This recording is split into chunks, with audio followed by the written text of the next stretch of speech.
The Seattle rain was drumming a relentless, metallic rhythm against the garage roof, while I dragged another heavy crate of old textbooks toward the driveway for the morning pickup.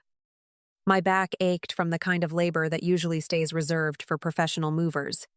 But the damp air demanded I finish this sorting before the Pacific Northwest mold set in. I leaned against the workbench to catch my breath, noticing the thin layer of gray dust that had claimed every surface since we moved into this Seattle condo last year. My hand brushed against Callum's heavy steel toolbox, a beast of a container that he usually kept tucked away in the shadows behind the noisy water heater in the far corner. I noticed the numeric keypad lock glowing dimly, a sophisticated security measure that seemed entirely out of place for a man who claimed to only use it for basic repairs. I tried to lift it to see if there was a stray wrench underneath, but the sheer, unbalanced weight of the thing caught me off guard and it slipped from my hands. The toolbox hit the concrete floor with a bone-jarring clang that echoed through the empty space like a gunshot, the latch snapping open under the violent force of the heavy impact. Tools didn't just scatter, they seemed to vomit across the floor. But it was the small, black plastic device that slid toward my boots that made my pulse stutter nervously. I crouched down to reach for what looked like a cheap burner phone, realizing it had been nested in a custom-cut foam compartment beneath the heavy metal wrenches. "Callum, what on earth have you been hiding in here, and why is there a sophisticated numeric lock on a simple set of household wrenches that you never even use?" I whispered to the empty walls. Underneath the foam lay a single sheet of paper, folded into a rectangle so precise and obsessively flat that it looked like it had been pressed with a heavy industrial iron. I unfolded the document slowly, my eyes landing on an asset mortgage agreement for our Seattle condo, a high-stakes financial move I had never authorized or even seen before. This cannot be real, because I never signed this document, and I certainly never agreed to put our home up as collateral for your secret, failed shipping projects. I whispered aloud. "You really thought I wouldn't find this hidden under the workbench, didn't you, Callum? While you were out playing the part of the perfect, hardworking husband all day, this wasn't a simple mistake. It was a calculated breach of the life we were building together. A fatal error in the system of our marriage I hadn't seen. The gray Seattle mist clung to the windshield like a persistent system error, while I gripped the burner phone until my knuckles turned as white as the cold plastic casing. My years as a QA engineer taught me that every failure starts with an exception. And right now, Callum was the corrupted variable I needed to isolate immediately. I realized this was no longer a marriage, but a high-stakes investigation where my survival depended on my ability to map out his lies without triggering a single alarm. I touched the cold steering wheel and knew that the woman who trusted blindly had been deleted along with the old logs of my previous life. Sarah's voice came through the car speakers with clinical precision, confirming she had successfully mirrored the traffic from our shared cloud account without leaving any traceable digital footprints for him to find. I found 3 hidden subfolders encrypted with a secondary key that doesn't match your admin credentials, and they are syncing to a server in downtown Chicago every midnight, she reported. "Don't touch the files yet. Just log the timestamps and the IP addresses because I need to see who is on the receiving end of our life's work," I replied. We were running a silent trace on a man who thought he was invisible, and the truth was finally screaming. Wyatt Sterling's office was a cramped space in Belltown that smelled of stale rain and cheap ink, providing the perfect backdrop for the forensic audit of my husband's systematic theft. He examined the forged mortgage agreement under a lamp, his mouth tightening as he noticed the jagged slant of the fake signature Callum had practiced on my old journals. He didn't just guess your handwriting, Riley. He studied it like a script to ensure the bank would never question the $40,000 withdrawal he made last Tuesday, Wyatt muttered. The evidence sat on the desk like a biopsy of a dying relationship, showing how deep the cancer of greed had traveled. The name Bridget Thorne appeared as a consultant for Callum's firm, but Wyatt's dive revealed she was the architect of a complex shell network, siphoning funds into an offshore trust daily. She isn't just a mistress.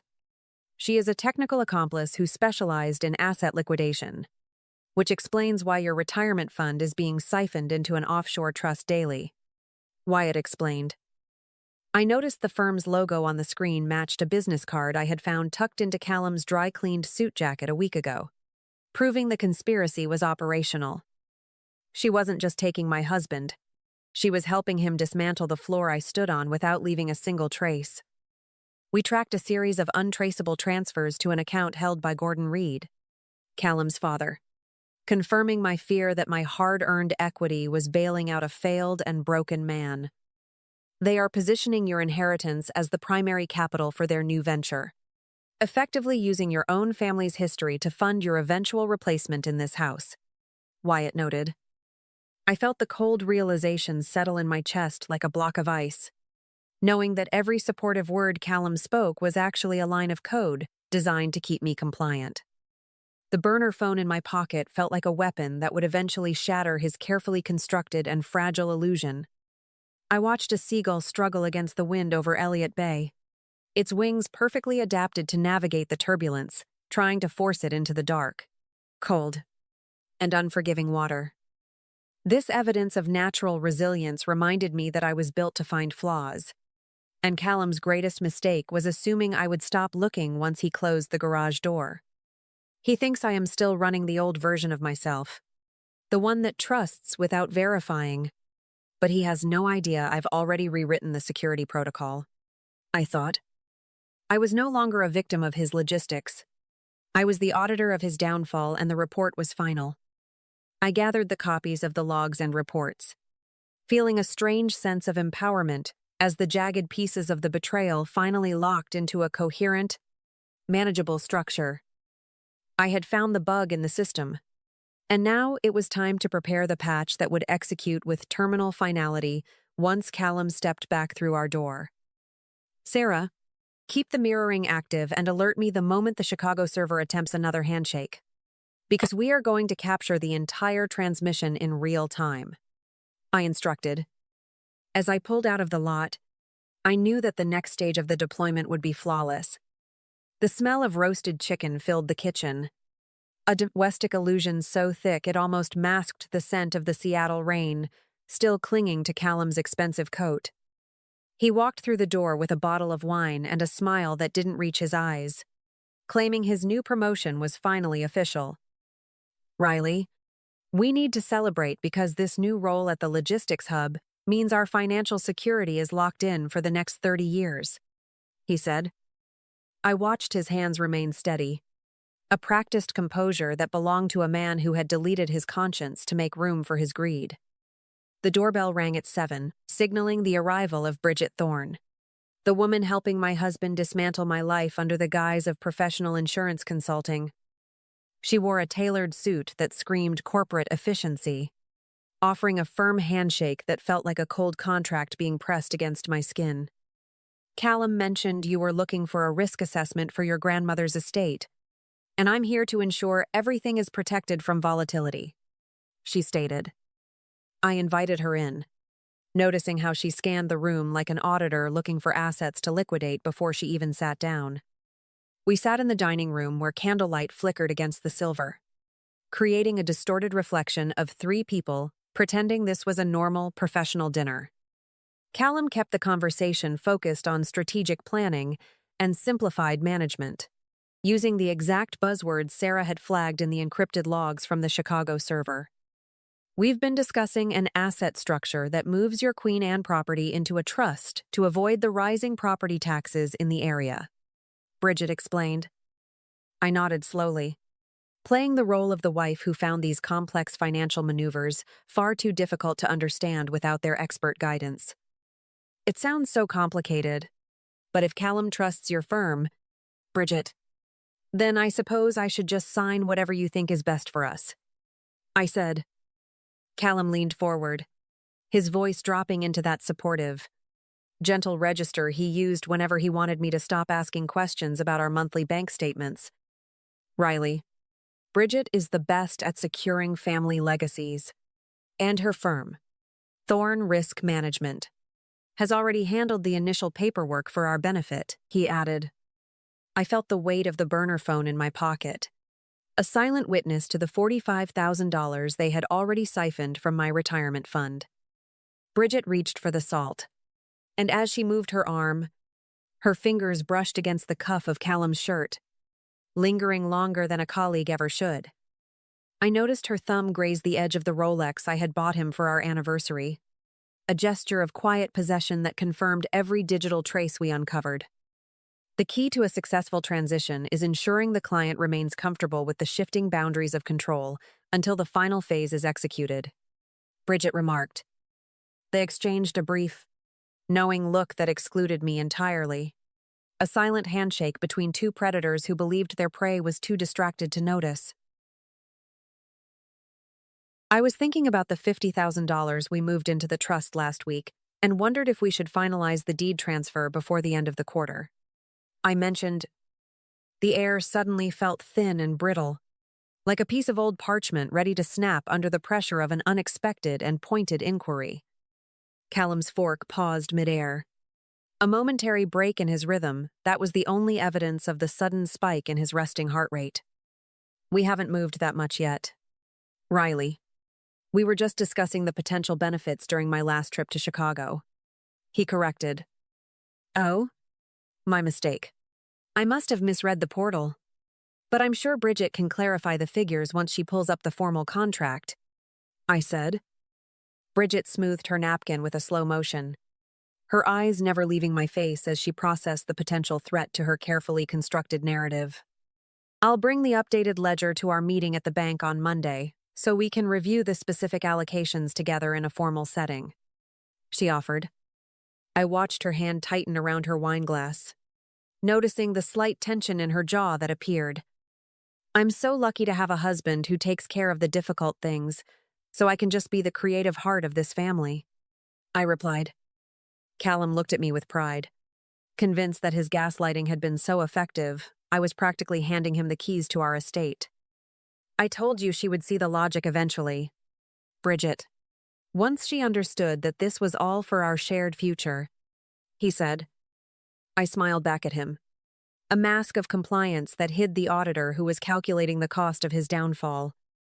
The bank conference room was a glass-walled cage overlooking the rain-slicked streets of Seattle, where the air felt pressurized by Callum's restless and desperate ambition. Bridget sat at the head of the mahogany table, her laptop open like a weapon, ready to execute the final transfer that would strip me of my inheritance.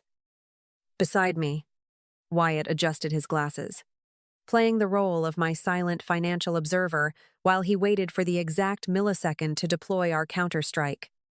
Callum tapped his pen against the desk, a frantic, rhythmic sound that betrayed the calm facade he had spent 10 years perfecting for this very moment.